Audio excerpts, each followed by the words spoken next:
truth is the most convincing story that maps onto reality, and that's why the central narrative is falling apart. Right now in the United States, people should not be walking around with masks. We must see the central narrative for the fiction that it is. We are Americans. While elections are sometimes messy, this was a secure election. The founders began the fight for human liberty and self-governance, and it's up to us to finish the job. I'll tell you what, we are in a truth emergency right now. This is the end game.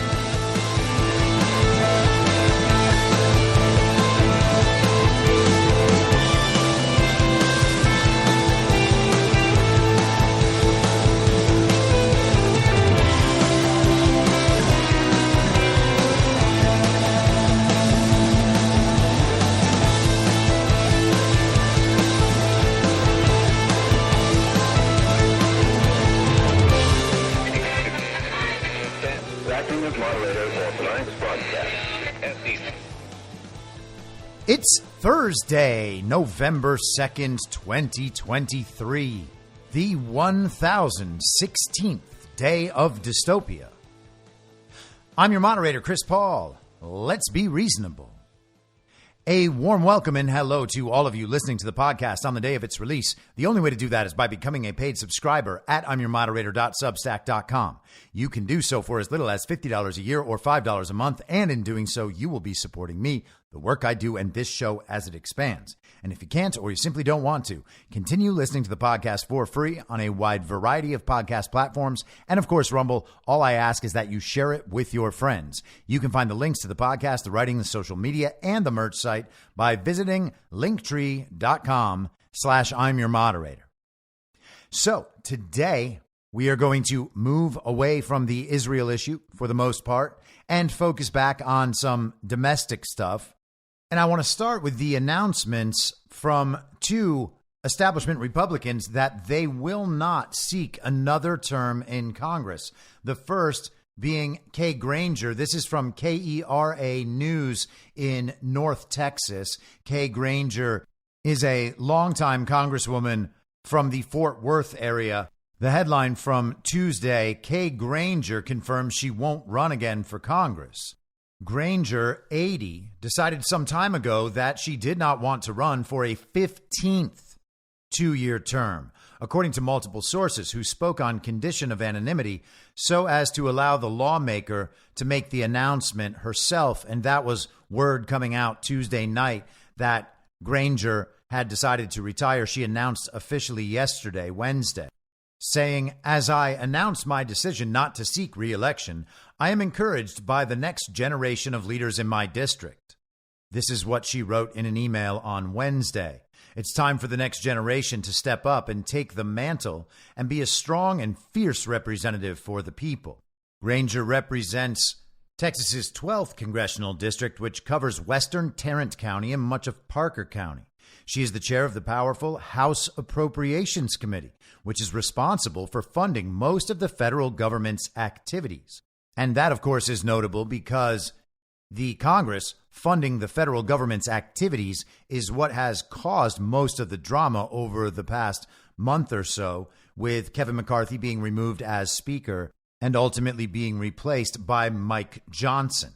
Granger played a key role as part of a group of 20 Republicans who blocked Representative Jim Jordan from becoming Speaker. She supported Louisiana Republican Mike Johnson's successful race for the spot. So Granger was one of the rhinos making sure that Jim Jordan would not be elected. She was a no vote through those 3 rounds of voting for Jordan's potential speakership. And then when the conference decided to vote unanimously for Mike Johnson, so as not to disclose who the holdouts were, who the people were who were going along with Kevin McCarthy's plan to subvert all of these speaker nominees and hopefully by default make himself the speaker again, or so the story goes. At that point, Kay Granger decided to go in with all the rest of the Republicans and vote for Mike Johnson's candidacy. Back to the article. As chair of the Appropriations Committee, Granger was in the middle of spending battles inside her party. She delivered on a number of projects important to Fort Worth: the Panther Island/Center City Flood Control Project, defense funding, and the USS Fort Worth, the city's namesake ship. she's the ship's sponsor, that she has protected from U.S. Navy cost cutters. Oh, thank goodness. I'm sure every citizen of Fort Worth thinks that is extremely important. Ooh, our city's name is on a ship? We can't let that go. Granger also has championed the federal government's use of the F-35 fighter jet, a plane built at Fort Worth's Lockheed Martin facility. Some of her top donors are from the defense and air transport industries, Bloomberg reports. She's the most powerful Texan we've got, said Ben Barnes, a lobbyist and former lieutenant governor of Texas who is a Democrat, but has known and admired Granger for years. I hope she runs, and I guess this quote must have been from before she decided not to run. For decades, Granger was the public face of Panther Island, a $1.16 billion flood control project that will reroute part of the Trinity River and create hundreds of acres of riverfront development near downtown Fort Worth. So, military-industrial complex, $1.16 billion project for quote-unquote flood control in order to reroute a river so that riverfront development can happen. These are the sorts of things that very, very wealthy people will purchase members of Congress to accomplish that don't actually help her constituents really at all. Thomas Marshall, a political science professor at the University of Texas at Arlington, said Granger's absence will leave a big void for Fort Worth and Congress. He described Granger as a giant in the Texas delegation. She helped Fort Worth punch above its weight, Marshall said. A longtime member of the Appropriations Committee, Granger had put out the word earlier this year that she wanted a waiver from GOP rules that limit committee leadership to 3 consecutive 2-year terms, so as to be able to serve another term as chair if the GOP holds the House in 2024, or serve as the ranking member if Republicans don't. That decision is up to the Speaker, who has influence on the selection of committee chairs, but wouldn't be made until next year. So Granger wanted to have an exception made for her so she could continue to chair the Appropriations Committee in a term beginning in 2025. She's already 80. She's been in Congress for 15 terms.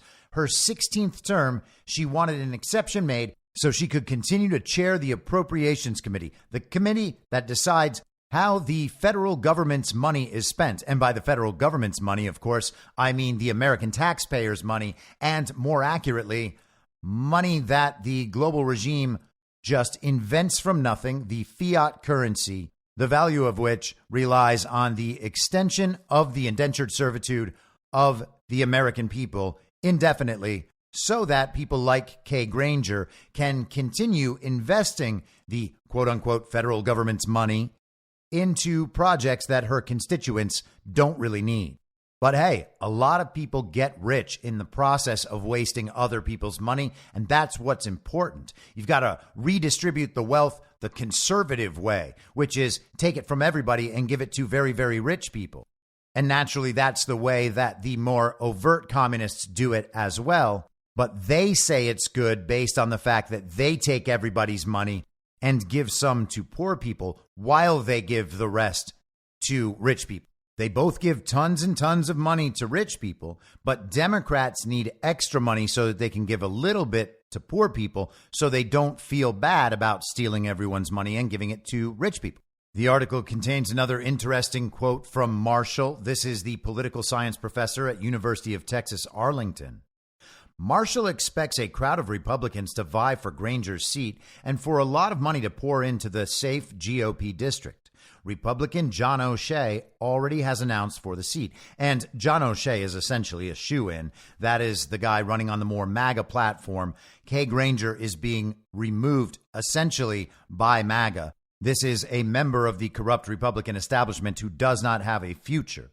Marshall said, when you look at that field of candidates, who are these people? And are they prepared to make this their end of career commitment for the next 25 or 30 years. So this is what is expected from political science professors. A congressman needs to be able to commit to being in Congress for 25 to 30 years, an end of career commitment. Hey, congressman, this is how you're going to spend the rest of your life. All of this is just standard operating procedure now.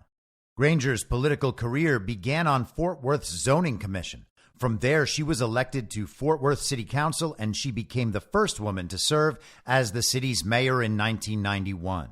In Congress, she was the only Republican woman in the Texas delegation from the time she was elected in 1996 to 2020, when Representative Beth Van Dyne of Irving was elected. And as always, it feels so much better when a woman is in the position to be completely and totally corrupt and waste her constituents' money. It's just better that way. That is what we call progress. And Kay Granger wasn't the only establishment Republican who decided this week that their time was up. This is from CNN yesterday. Republican Representative Ken Buck will not seek re-election.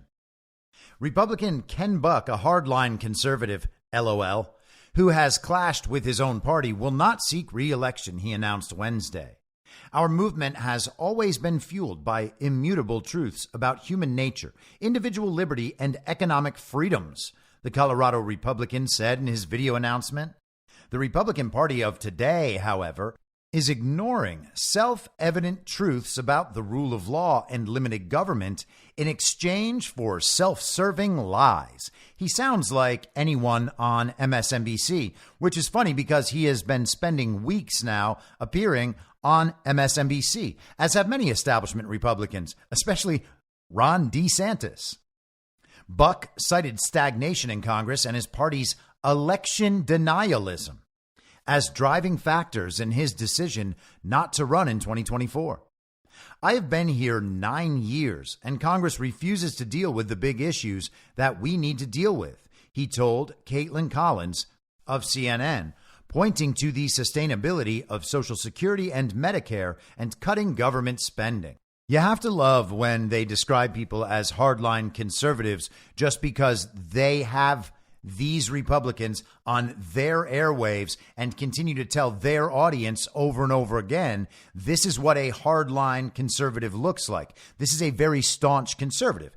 They use that to describe Ken Buck. They use it to describe Liz Cheney and Adam Kinzinger and Mitt Romney, all of those types.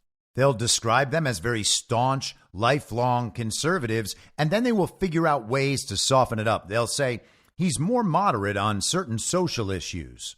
Or despite his staunch conservatism, he departs from the extreme MAGA wing of his party. They're always trying to define who the quote-unquote real conservatives are, much in the way the Ron DeSantis campaign does, while consistently being people who ignore the fact that the country was usurped through a series of stolen elections, and the elections haven't been fixed. Very conservative. In addition to that, Republicans who have answers to these issues and are at least aware of them and hopefully will work on them someday, have a huge credibility problem because we continue to talk about and lie about the 2020 election as if it was stolen, as if Joe Biden wasn't the real winner of that election, Buck said on The Source. I don't think we can have the credibility we need with the American public if we continue the lies that we're now telling. Now, that sentence is absolutely right, totally out of context for what Buck is saying and Buck's belief system, but that sentence is literally perfect. I don't think we can have the credibility we need with the American public if we continue the lies that we're now telling. Hey, congrats, Ken. You accidentally said something true. The American public, by and large, has understood by this point that our elections are routinely stolen, often in broad daylight, while everyone is watching. And the entire public is gaslighted by the media and by politicians. We are told that because one candidate from one side of the uniparty is not contesting the results of the election, that the other candidate from the other side of the uniparty must have therefore won legitimately. There's no contest. Therefore, that means everything in the election went just fine. Because, Republicans and Democrats, they just really hate each other, don't get along about anything. It's a fight to the death, politically speaking, all the time. So if someone stole the election, surely the other candidate would be contesting it. Except that's not true. And Ken Buck certainly knows it's not true. And Ken Buck, very likely, is the beneficiary of stolen elections, not necessarily in the general election, but in the primaries, because primaries are stolen. And we're going to get to an example of that in just a little bit. Buck, a former prosecutor with the Department of Justice, was first elected to Congress in 2014 after an unsuccessful 2010 run for Senate. While a member of the ultra-conservative House Freedom Caucus, he's broken with his party in recent years on several key issues and become an outspoken critic of former President Donald Trump in the wake of the 2020 election. And there it is. His eastern Colorado district is solidly red, and GOP leaders had floated possible candidates to potentially primary him, sources told CNN in September, an effort now saved by Buck's bowing out of the race. So two establishment conservatives facing primaries bow out and decide they're not going to run. Well, what side were they going to be primaried from? Were they going to be primaried because they were too conservative, too America first? No, of course not. They were primaried because they are rhinos. And that's why the articles describing Granger, for instance, include glowing quotes from Democrats. In the Washington Post's article on Granger's retirement, they note, Granger was praised by lawmakers on both sides of the aisle after her announcement. Representative Mario Diaz-Balart, a fellow Appropriations Committee member and another Republican who steadfastly opposed Jordan for Speaker, called Granger an esteemed colleague and dear friend. She stands as one of the most formidable, principled, and influential members of Congress, Diaz-Balart wrote in a post on X. Austin Pfluger, Republican representative from Texas, called Granger an inspiration. And Representative Jasmine Crockett, a Democrat from Texas, who represents a district adjacent to Granger's district, described her as, quote, a barrier breaker who had given a, quote, lifetime of service to the people of North Texas. And it always strikes me as strange at this point, knowing how I used to think about politics and observing how supporters of the Uniparty continue to think about politics, that they think both parties really liking someone means that person must be doing a good job, a fair and balanced job, just serving the constituents, serving the country as a whole, not playing those partisan politics. At this point, it has just become completely and totally obvious that when politicians are being praised by both sides of this uniparty-controlled opposition dynamic, that just means they are complete and total sellouts, absolute committed servants of the global regime and its agenda. Back to CNN. He was one of the 8 Republican members who voted to oust Kevin McCarthy over the Speaker's decision to pass a clean spending bill to avoid a government shutdown without the deep spending cuts sought by conservatives. And Buck repeatedly voted against Jim Jordan for House Speaker last month, contributing to the Ohio Republicans' failure to win the Speaker's gavel. Buck, who serves on the House Judiciary and Foreign Affairs committees, is one of several House Republicans standing in the way of the right's push to impeach President Biden. While he has maintained that he is open to impeachment if he sees evidence of high crimes and misdemeanors, he's also said he doesn't believe the House has produced any evidence that Biden profited off of his son's foreign business deals, which the president has denied. Notably, Buck, a senior member on one of the committees helping to oversee the impeachment inquiry, has cast doubt on whether the evidence even exists. Oh, yes, it's a mystery. Buck also put himself at odds with leadership last Congress when he teamed up with Democrats on antitrust legislation and more recently for criticizing Trump's legal issues and third presidential campaign.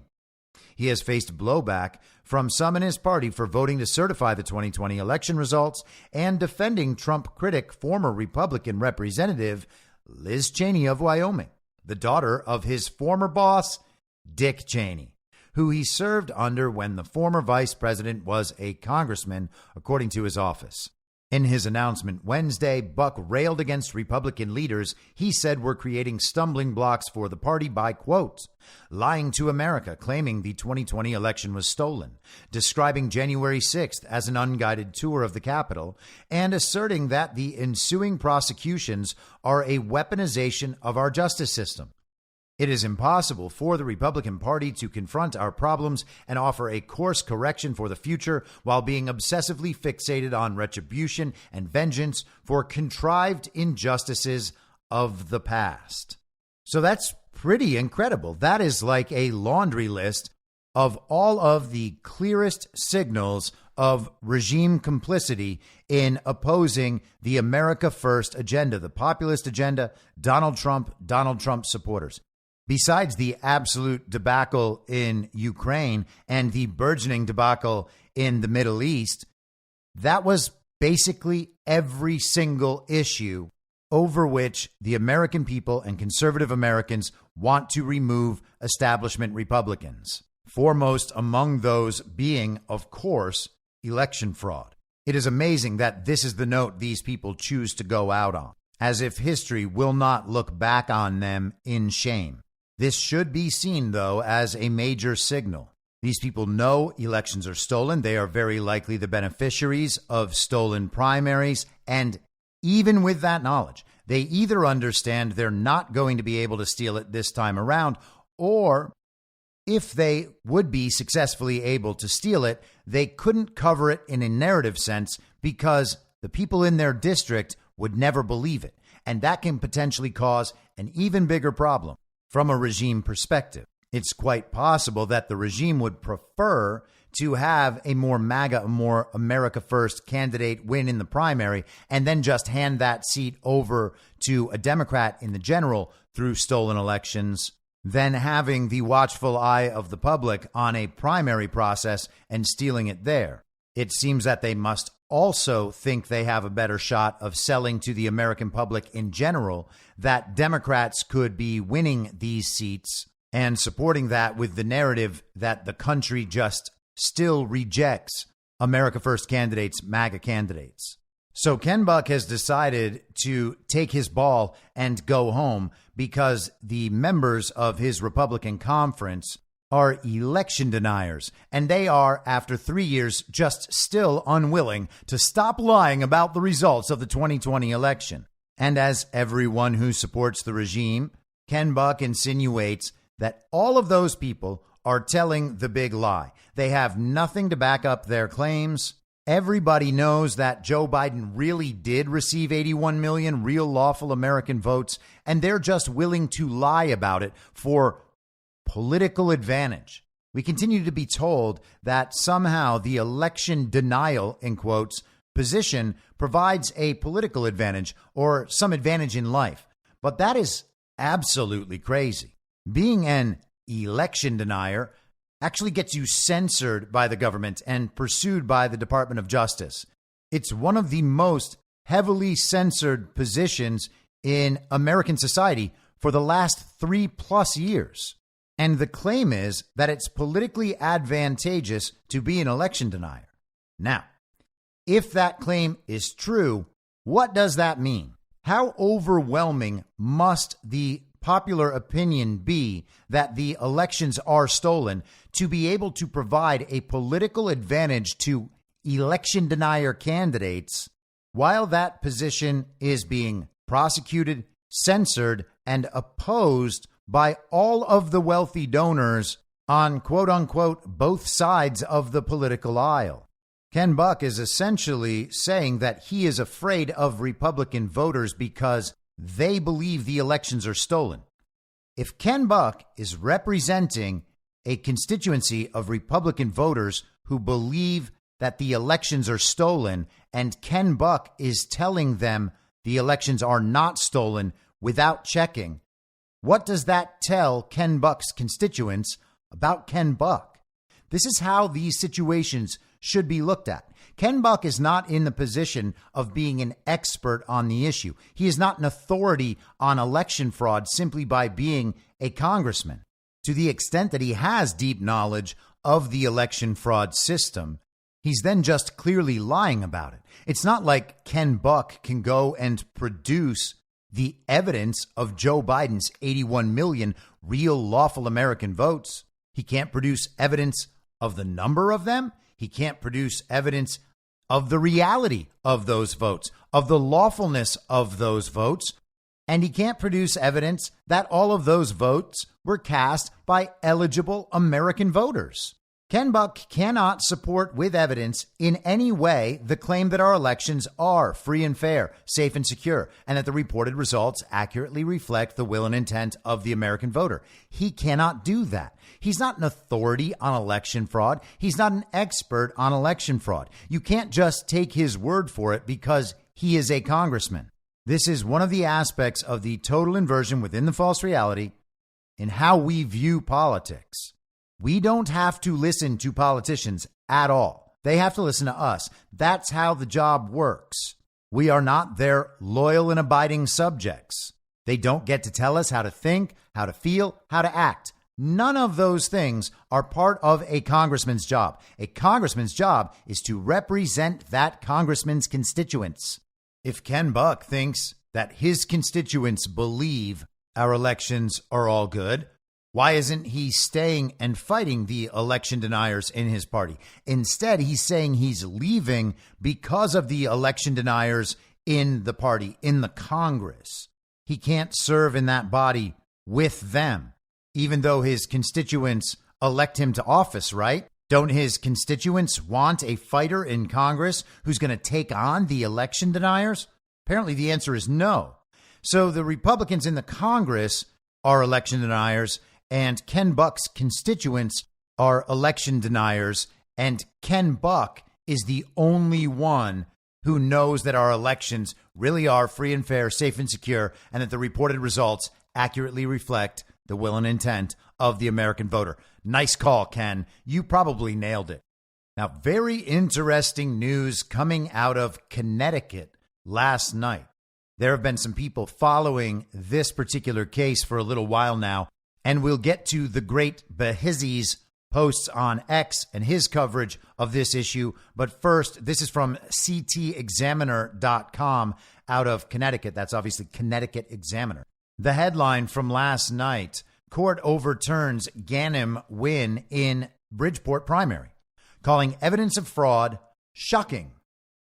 A judge ruled on Wednesday to overturn the city's Democratic primary election, initially won by incumbent Mayor Joe Ganim, following claims of absentee ballot fraud by his opponent, John Gomez. After 2 weeks of evidentiary hearings for Gomez's absentee ballot fraud lawsuit, Judge William Clark ordered a new Democratic primary based on 180 pieces of evidence presented by Gomez's legal counsel. In the 37-page ruling, Clark said the video footage presented by Bill Bloss, Gomez's attorney, was particularly alarming. Mr. Ganim was also correct to be shocked at what he saw on the video clips in evidence that were shown to him while he was on the witness stand, Clark wrote.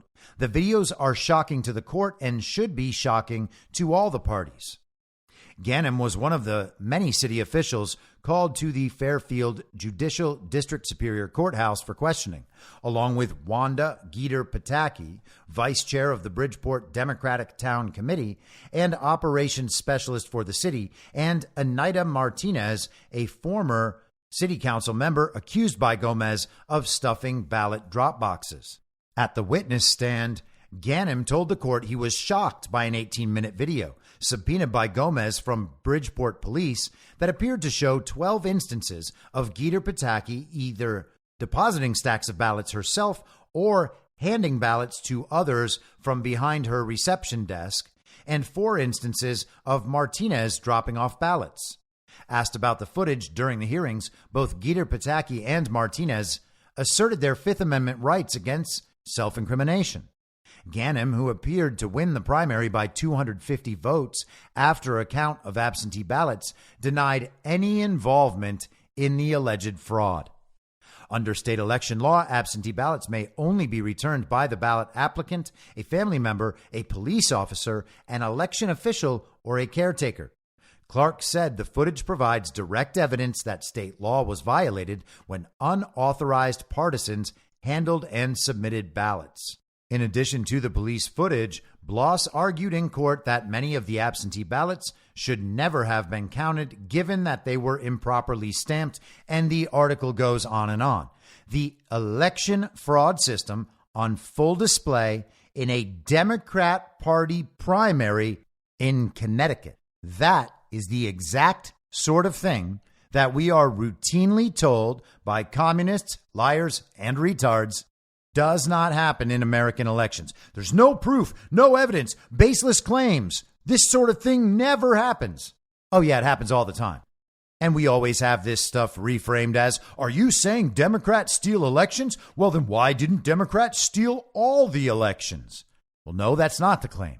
The claim is that the Uniparty steals elections on behalf of candidates in the Uniparty on both sides of that false dichotomy, that Democrat versus Republican controlled opposition dynamic, the left-right, red-blue dichotomy that no longer matters in American politics. It is only about the regime versus the people. It is not at all about Democrat versus Republican. Elections are stolen on behalf of both sides of the Uniparty right and the Uniparty left. And it should be extra clear that it's not about Democrat versus Republican when they are stealing elections within their own party races. Now let's go over to X, formerly Twitter, and our friend George. This is at Behizy Tweets, Behizy. He is a great follow when it comes to election fraud stuff and a good buddy of our friend CanCon. Breaking: a Democratic judge in Connecticut has overturned the results of the mayoral primary election in Bridgeport and ordered a new election be held after bombshell video evidence of election fraud was found. Quote, the volume of ballots so mishandled is such that it calls the result of the primary election into serious doubt and leaves the court unable to determine the legitimate result of the primary, Judge Clark wrote in his ruling, adding that the videos, quote, are shocking to the court and should be shocking to all the parties. Judges across the country now have a case to go off of when ruling in future mail-in ballot fraud cases. In the thread below, I will note the critical moments from this massive story. This is the outrageous video of the Democrat clerk stuffing illegal ballots into the city drop box and visiting it multiple times in one day.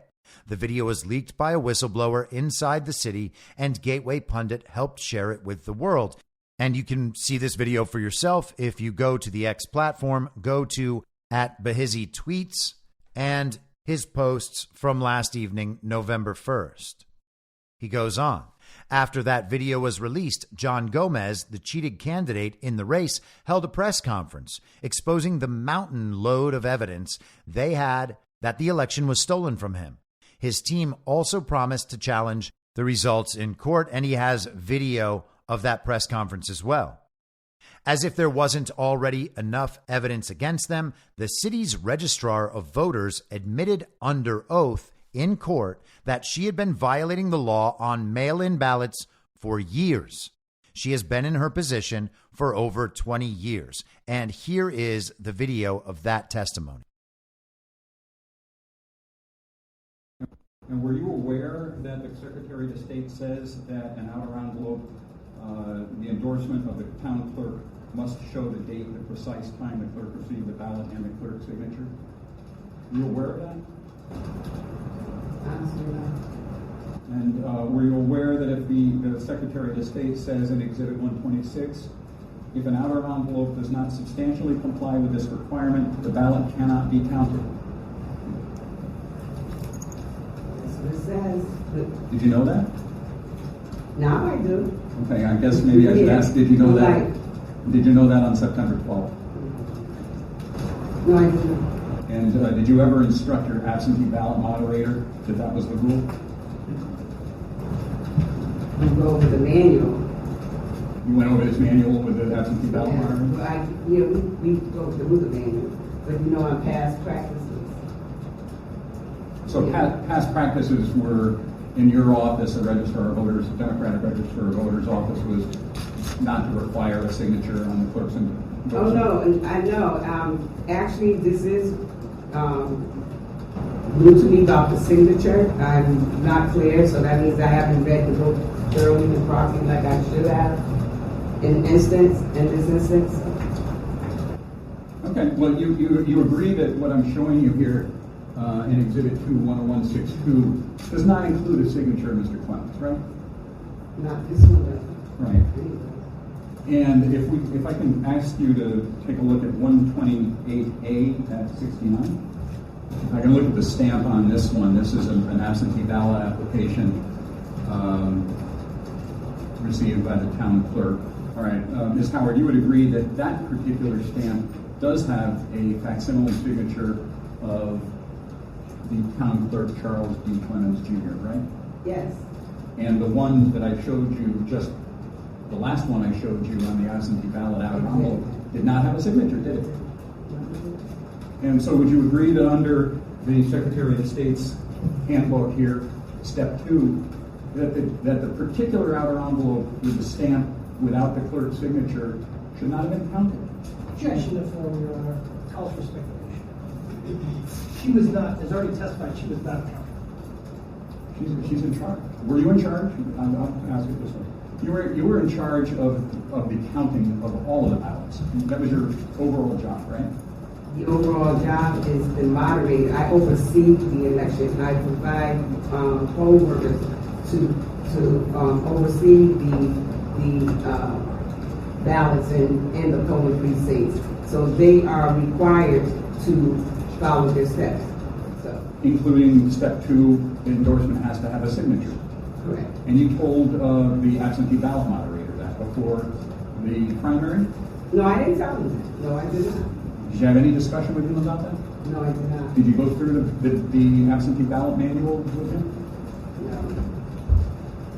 Well, unless JD went through the manual, but we just breezed through because we went through our past practice, like I said, through our past practice. That I didn't recognize that they were stamped without its signature.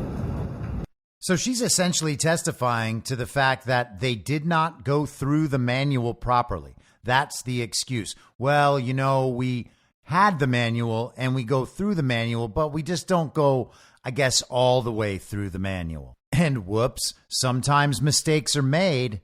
And right there, you have a perfect example of how seriously elections in our country are taken. By and large, this is what election workers around the country have been doing. Plenty of examples of this. We've discussed many of them over the years.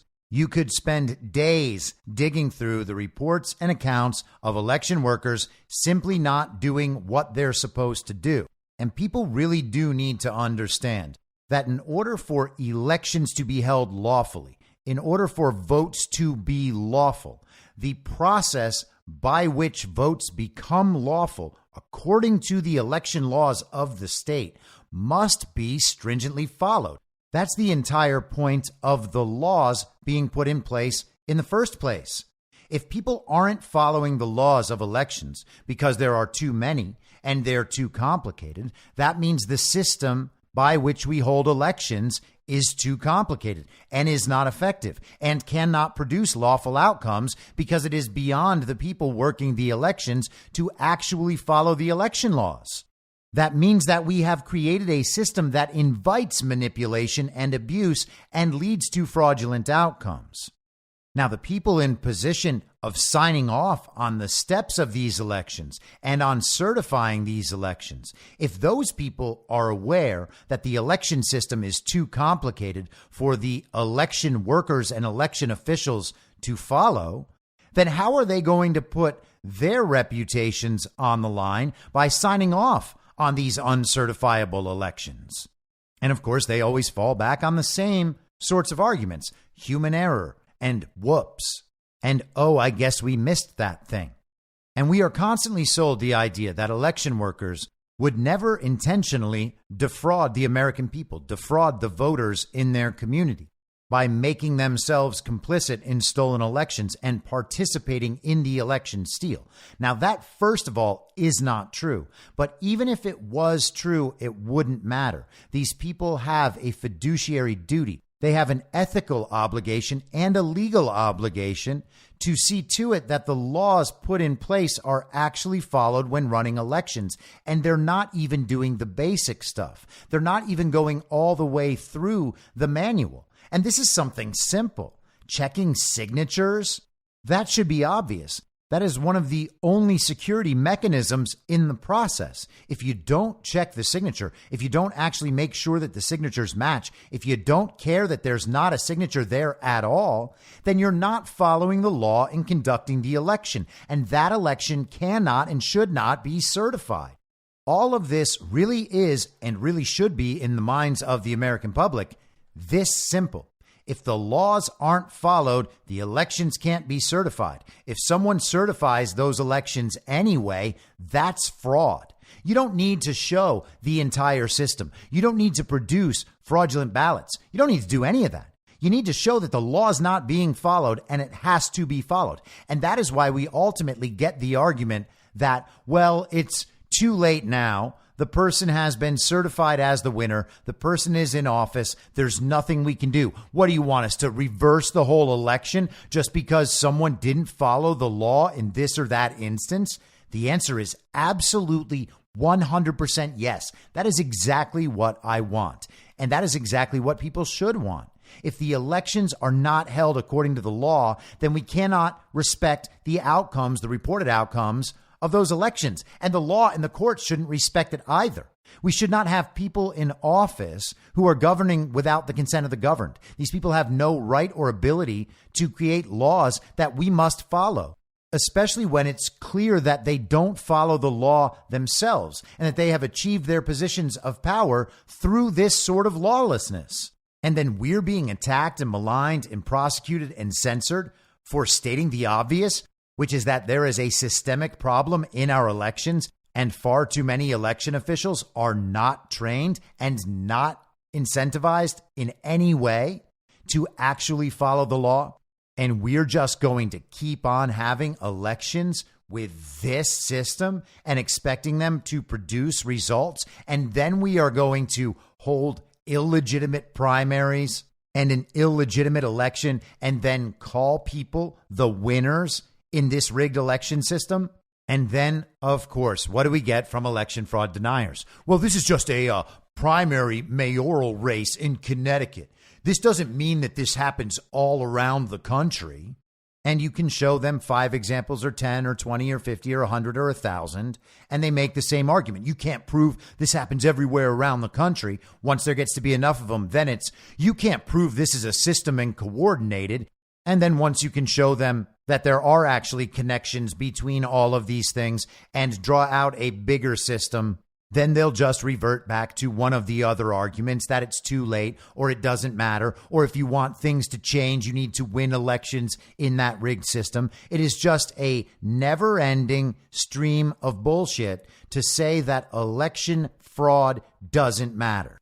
They go so far past the point at which election fraud or even just lawlessness needs to be proven in order to deny what is clear and obvious in everyone's faces and supported with absolutely overwhelming evidence. There is no reason in the world to trust that our elections are free and fair, safe and secure, and that the reported results accurately reflect the will and intent of the American voter. Without that, the government governs without consent and has no ability or right to be telling us how we need to live our lives or how much money we need to give them for the privilege of living our lives. We cannot continue to live as subjects. These elections do not reflect the will and intent of the American voter, and there is no reason whatsoever to believe that they do or that they can under this system. If the system and the rules and the regulations and the laws are too complicated to navigate, then the system must be abandoned, period. Any results produced by this system should be totally ignored. And too often people react in horror like, what are we going to have? No government? And the answer is, yeah, we're going to have no government until we can figure this stuff out. For sure, that's what's going to happen. We do not need rulers. We need representatives. That's what our Constitution was designed to produce. Our elections have not produced representatives. Our elections have selected rulers on someone else's behalf, people who are there to tell us what we must do and create laws that we must follow.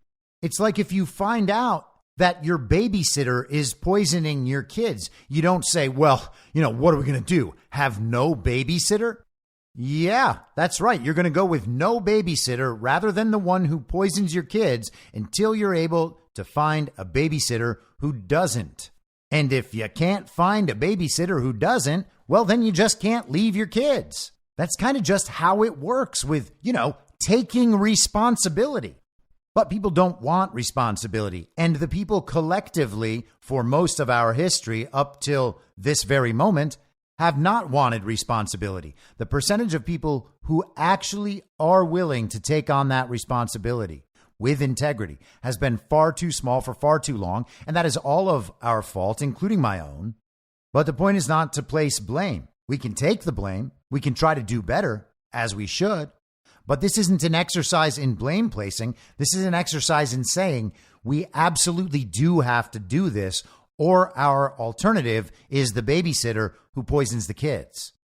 Now, we talked a bit the other day about George Soros's malign influence, and Elon Musk appeared on Joe Rogan's podcast this week and discussed George Soros and his effect on our election system. And Soros, I don't know. I mean, he had a very difficult upbringing. In my opinion, he fundamentally hates humanity. That's my opinion. Really? Yeah. I mean, well, he's doing things that erode the fabric of civilization. Getting DAs elected who refuse to prosecute crime. That's part of the problem in San Francisco and LA and much other cities. So why would you do that? Was it humanity, or is it just the United States as a whole? I mean, he's pushing things in other countries too. He's doing the same thing? Yeah. Now, George at this point is pretty old. I mean, he's not,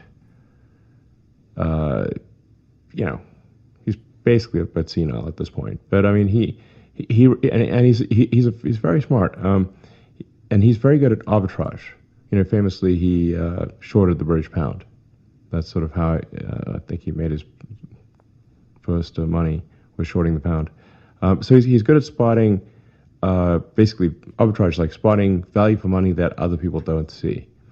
So one of the things he noticed was that that the value for money in local races is much higher than it is in national races. So the lowest value for money is a presidential race.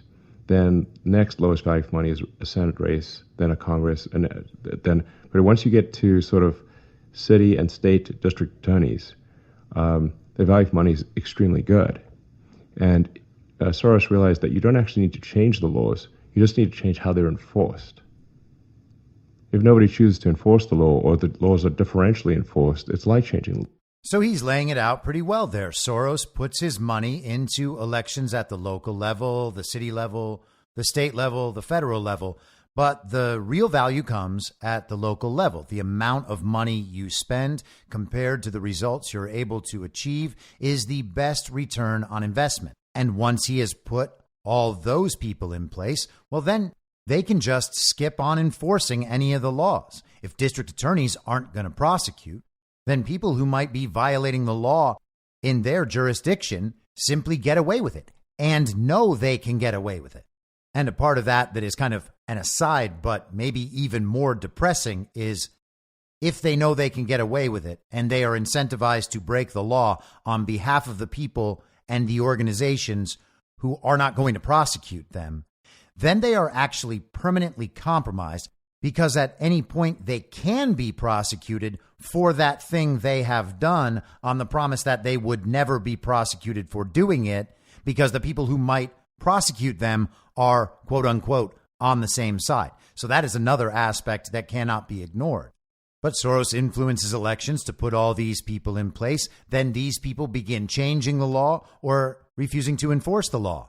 And over time, the system is converted into the sort of system we have now that exists only to exploit the system the people believe they have.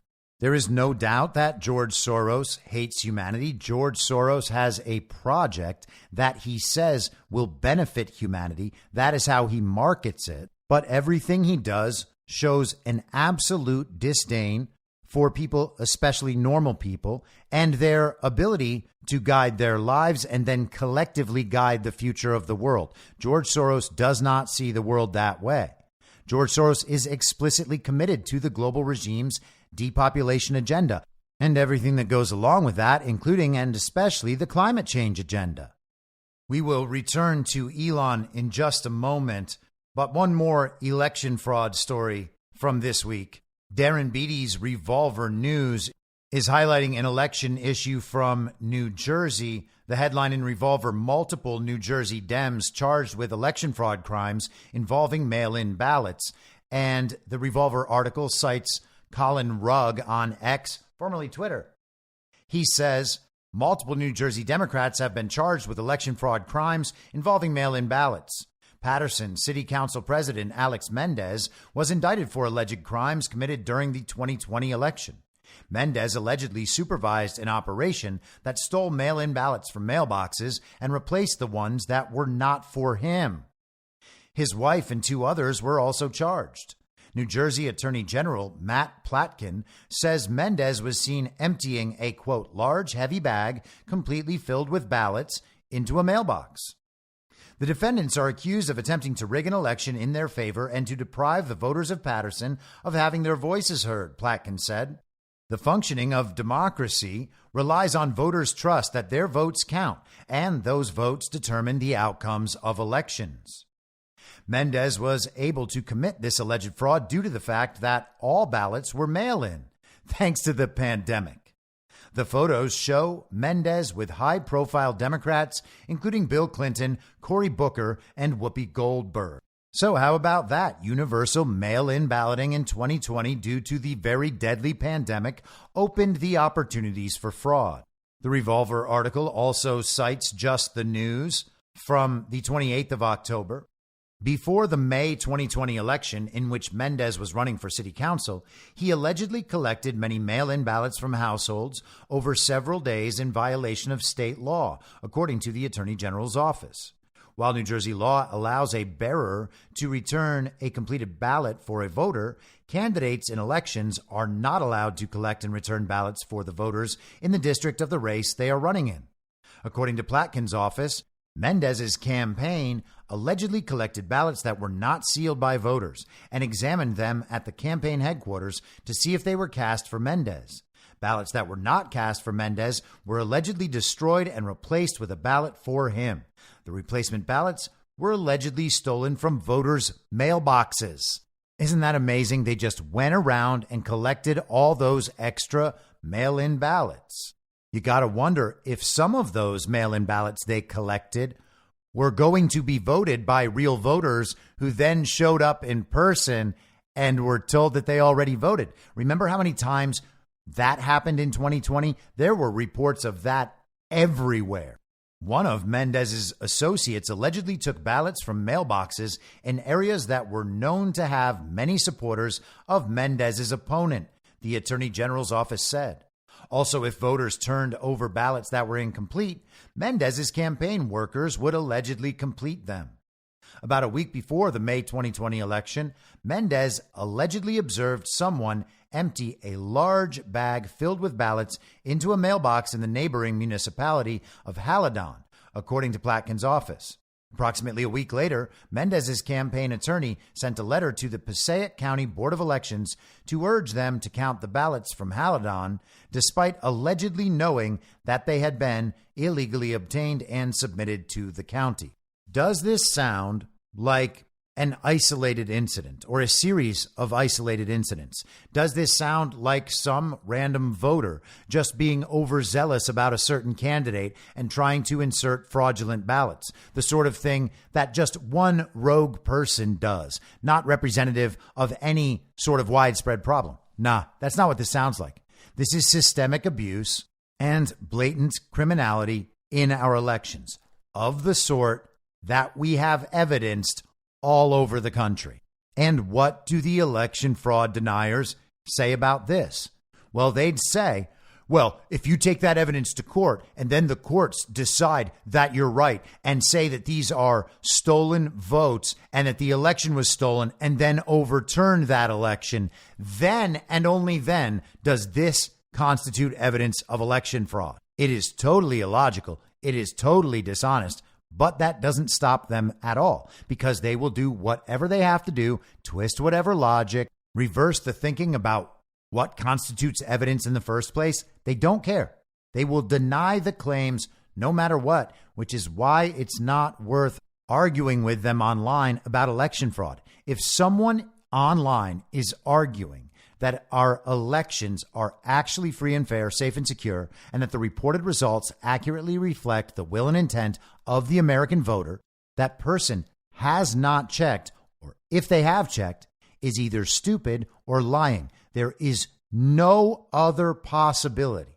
There is no possibility that someone checked deeply to see whether or not our elections are stolen, or our elections are uncertifiable, or our elections contain an unknown number of totally lawless votes, or fake votes, or votes from non-Americans, or ineligible Americans. It is not possible to come to that conclusion after having checked to see whether or not that's the case. And most of the people who deny election fraud have not checked.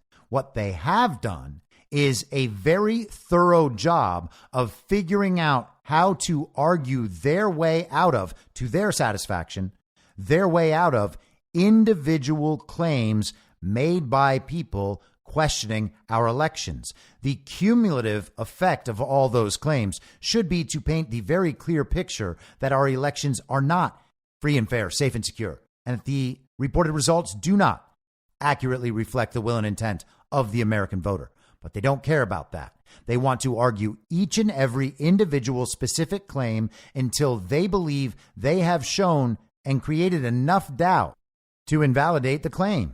And at that point, they say, well, you can't make that claim. They do that for every single claim. And then they say, no evidence, baseless claims. That's not how any of this works. And there is no point in getting yourself into one of those cycles with these sorts of people. It does not matter at all whether or not they think there is evidence of election fraud. Their opinion about election fraud does not matter at all. It has no effect on reality. It should not have any effect on you, except maybe you can react with sadness and disappointment, understanding, oh, here is yet another communist traitor to America, and someone who is very clearly extraordinarily dishonest and not very bright. There is no point in continuing to argue about election fraud online. Just let them believe what they like. They do not affect reality. If people are open to hearing about the election fraud system, then go ahead and tell them if you want. But even then, the preferable response is to tell them to go check for themselves, so they actually have to exert the effort and learn for themselves. Now imagine where we would be on all this if people had taken these claims seriously and had an environment in which they could share these claims and share what they were learning with other people.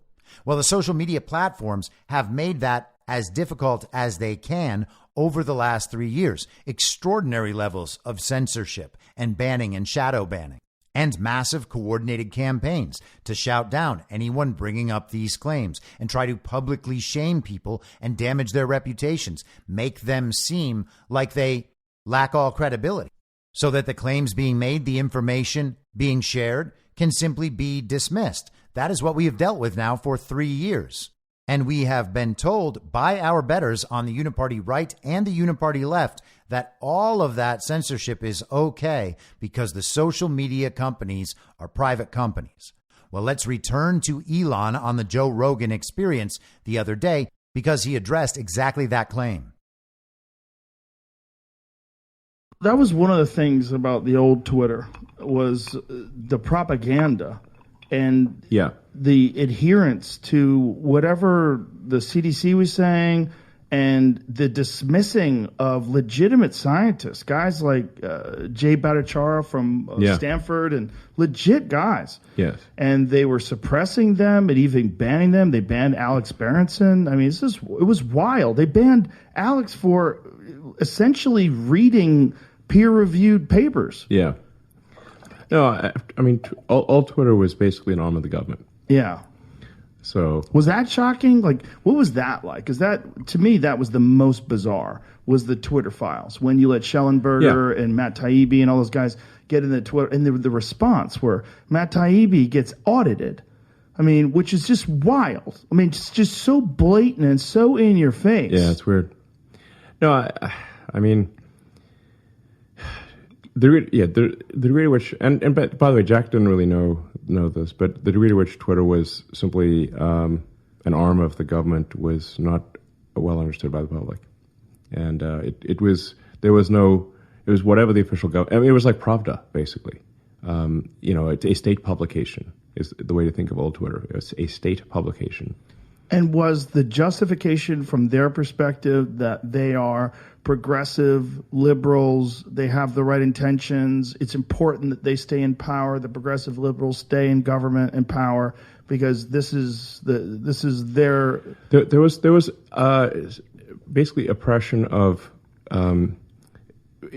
any views that would even, I would say, be considered middle of the road. But certainly anything on the right. I'm not talking about like far right. I'm just talking mildly right. The people like Republicans were suppressed at 10 times the rate of Democrats. Now that's because old Twitter was fundamentally controlled by the far left. It was like completely controlled by the far left, and that's why I say like San Francisco, Berkeley is a niche ideology. It's hard to say like, is there a place that's more far left than San Francisco, Berkeley? Maybe Portland, but it's right there. It's those two places are the most far left places in America. Yes. So from their standpoint, everything is to the right, including moderates. Right. So now, if you internalize a far left position, everything seems wrong to you that is not far left. Right. And so they naturally oppressed anything that didn't agree with their views. That's why I say that it was an accidental far left information weapon. So, because it's like Silicon Valley attracts the smartest engineers, the smartest sort of technologists and programmers from around the world. They created an information weapon that was then harnessed by the far left, who could not themselves create the weapon, but happened to be co-located where the technologists were. And happened to be aligned politically with the people that possessed it. The technologists generally are moderate, maybe moderate left, but they're not far left. That's why I say San Francisco, Berkeley. It doesn't even extend to South San Francisco or even to Palo Alto. So SF Berkeley is the most far left. Perhaps in a competition with Portland, but I'd say SF Berkeley is more far left even than Portland. Like literally in America, we're talking about an area that's maybe a 10-mile radius. And so normally the effects, the negative effects of a far left ideology that would be geographically limited to a 10-mile radius. That's like not, it's small, like so any bad effects of that ideology would be geographically constrained under normal circumstances and have been in the past. But when you have basically a technological megaphone, which was Twitter and social media in general, suddenly the far left are handed a megaphone to Earth, an incredibly powerful technology weapon that they themselves could not create, but they happened to be co-located with the technologists who created it by accident. Now, if you have been a longtime listener to this show for 2 years or 3 years, you will have heard absolutely everything Elon Musk just said years ago to standard issue villagers in our country. That is something that's not even true despite Elon Musk saying it. And it definitely wasn't true until Elon Musk said it. So there are some edgier, more advanced standard issue villagers who are still years behind on an informational timeline. They believe that what's happening on television is what's really happening and in real time. Those people, some of them, believe now Elon has disclosed that Twitter was never really a private company. It's breaking news right now. Whoa, did you hear what Elon Musk said about Twitter? And then there are some standard issue villagers who are even further behind, the sorts of people who are still getting vaccinated. Those people believe that Elon Musk is a conspiracy theorist and a white supremacist and all the other things. And so right now, he is just trying to make excuses for his company or something like that. At some point, people might decide that it actually is better to know what is going on and what might happen in the future years ago than it is to find out all this stuff right now, think it's brand new, and have absolutely no idea how to react to it. But if you want to do that, you have to open your mind a little bit. You have to be a little irresponsible with your language. You have to say things that other people aren't going to say, just to see how other people react. It's a different mode of thinking. It is the total abandonment of all information from authority. And you got to come to terms with the fact that you're going to be called stupid, you're going to be called unserious, you're going to be called crazy by a bunch of stupid, unserious, and crazy people. You got to get okay with it. Because the thing is, the only way to get right down deep to the heart of all this stuff is to make the people involved with the problems uncomfortable about being exposed. Present the idea and see how people react. If there are some people getting seriously angry about what should be read as a simple observation about the world, it's probably because they have something riding on no one else having that observation. Now, I'm not saying everybody should go out and be like me in their own personal lives. You got to go live your day and do your thing. And I, of course, have tried to create a life that allows me to act like that all the time. Not everyone has done that. But this is one of those instances where it's very clear that people could have simply known all of this and understood all of this and what it means a long time ago. That's why it's constantly worth speaking out loud in public about potentialities in the future. It's okay to be wrong sometimes. The people who are being guided by the authoritative source are wrong all the time. But they think it's okay because everyone else agrees with them. Or because everyone knows, well, you can't call them stupid for thinking that. A lot of people thought that. That's what the news was reporting. Hey guys, that's what stupid is. How long do people need to figure out that the TV's not telling them the truth and the TV's not thinking ahead? The TV's job is to create a reality by telling you that what you see isn't what's happening, or that what you see is an exceptional case and this time you shouldn't take it for what it normally means. They will revise the present, they will revise the past, and they will create stories about what your future is going to be so that you will accept it and think you're smart to when it arrives. It is 100% a manipulation from power in order to get you to comply. You are literally being told by Elon Musk, the quote-unquote owner of Twitter, that Twitter was an information weapon being wielded by the world's most powerful communists. Who has said that more times than I have? Who has said that any times besides me?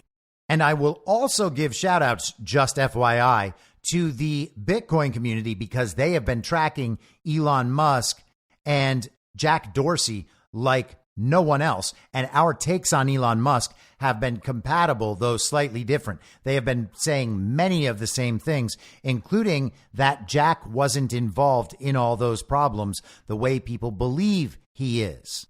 And why does that matter?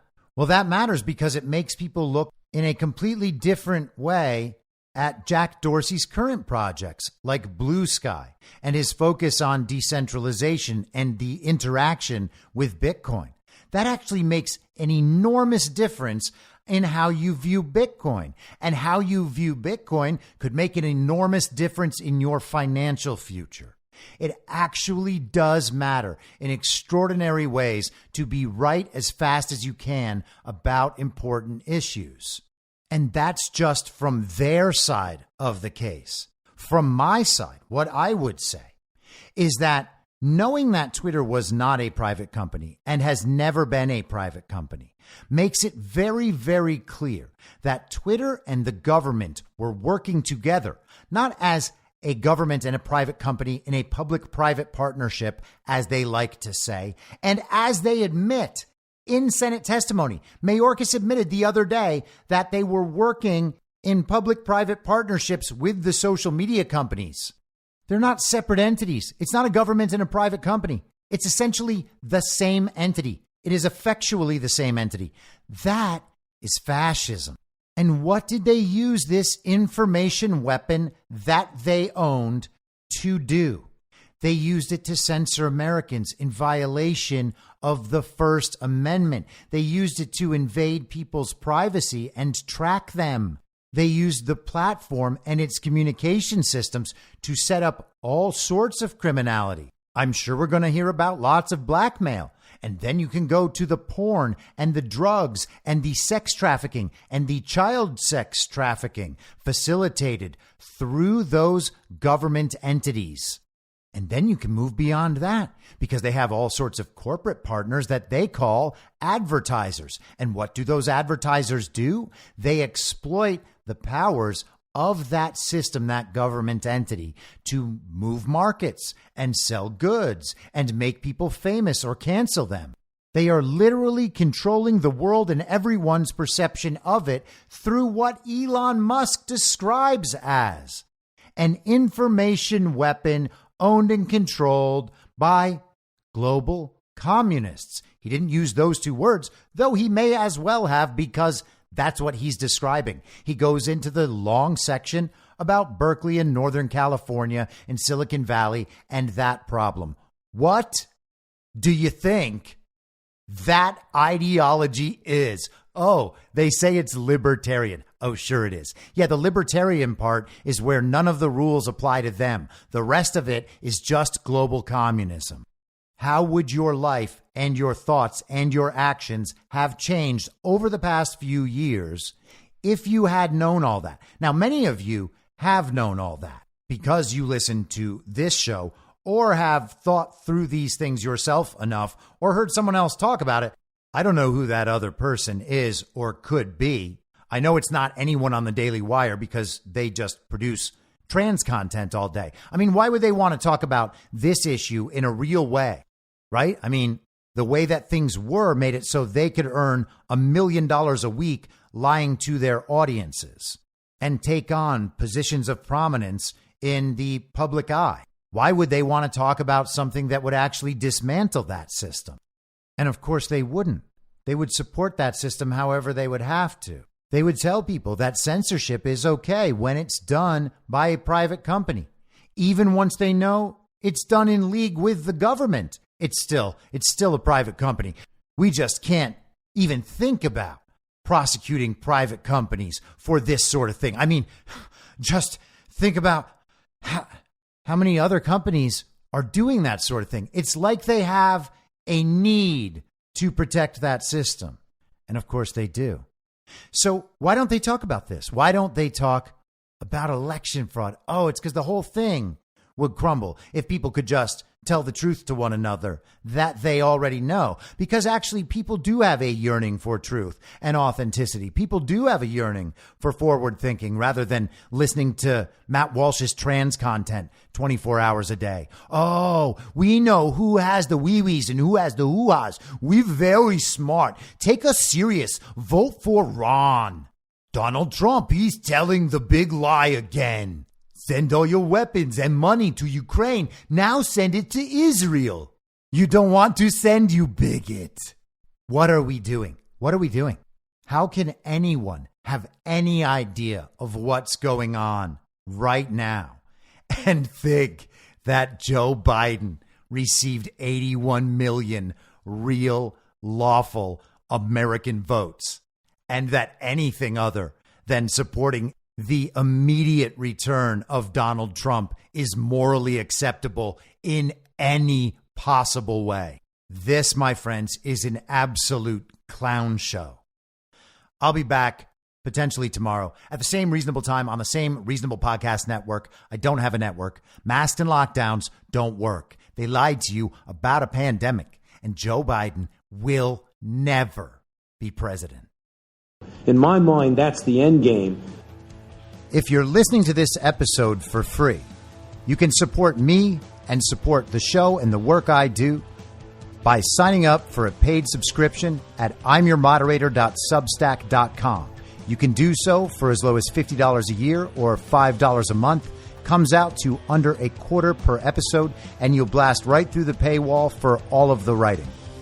The merch store is www.cancelcouture.com, and you can find everything else by heading to Linktree, linktree.com/imyourmoderator. And I'll see you soon out on the range.